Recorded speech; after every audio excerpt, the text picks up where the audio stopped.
Hər kəsə salam, kanalıma xoş gəlmisiniz. Əgər imtahana hazırlaşırsınızsa, bəzən hardan başlayacağınızı bilmirsinizsə, bu video sizin üçündür. Bu videoda sizə mənə ən çox kömək edən məsləhətləri paylaşacağam.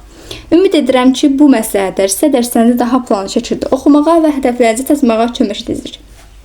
İlk məsləhətim planlı şəkildə dərs oxumaqdır. Həftəlik və ya gündəlik plan hazırlayın. Hansı gün hansı fənni, hansı mövzunu oxuyacağınızı əvvəlcədən müəyyənləşdirin. Test həll etdikdən sonra səhvlərinizi analiz edin. Səhv etdiyiniz sualı sadəcə doğru cavabına baxıb keçməyin. Uğurun ən vacib sirri davamlı olmaqdır. Hər gün az da olsa dərs oxuyun. Saatın çoxluğu deyil, keyfiyyət önəmlidir. Qısa fasilələrlə fokuslanmış şəkildə oxumaq daha faydalıdır. Mütəmadi olaraq test həll edin. Bu həm biliklərinizi yoxlayır, həm də vaxt idarəçiliyinizi yaxşılaşdırır. Bəzən yorulursunuz, həvəsiniz olmur. Bu normaldır. Əsas odur ki, dayanmayasınız. Oxuduqlarınızı qısa qeydlərlə yazın. Qısa qeyd həm yaddaşı gücləndirir, həm də oxumaqda sizə çox kömək edir. Motivasiya hər gün olmaya bilər.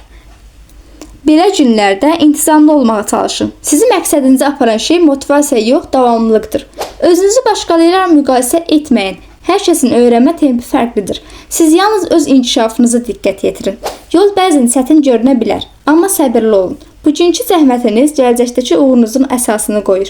Məqsədinizi yazın və gözünüzün önündə saxlayın. Niyə oxuduğunuzu unudanda motivasiyanız azalır. Zamanınızı düzgün idarə edin. Distraksiyalardan uzaq durun. Kifayət qədər yuxalın və sağlam qidalanın. Unutmayın ki, zəhmətin qarşılığı mütləq gələcək. Vaz keçməyin. Bu yolda ən böyük dəstək özünüzə olan inamınızdır. Özünüzə inanın və hədəflərinizə doğru addımlamağa davam edin. Əgər bu video sizə faydalı oldusa, videonu bəyənməyi və kanala abunə olmağı unutmayın. Növbəti videoda hansı mövzuda məsləhət istədiyiniz rəylərdə yazın. Hər birinizə dərslərinizdə uğurlar arzulayıram. Növbəti videolarda görüşənədək.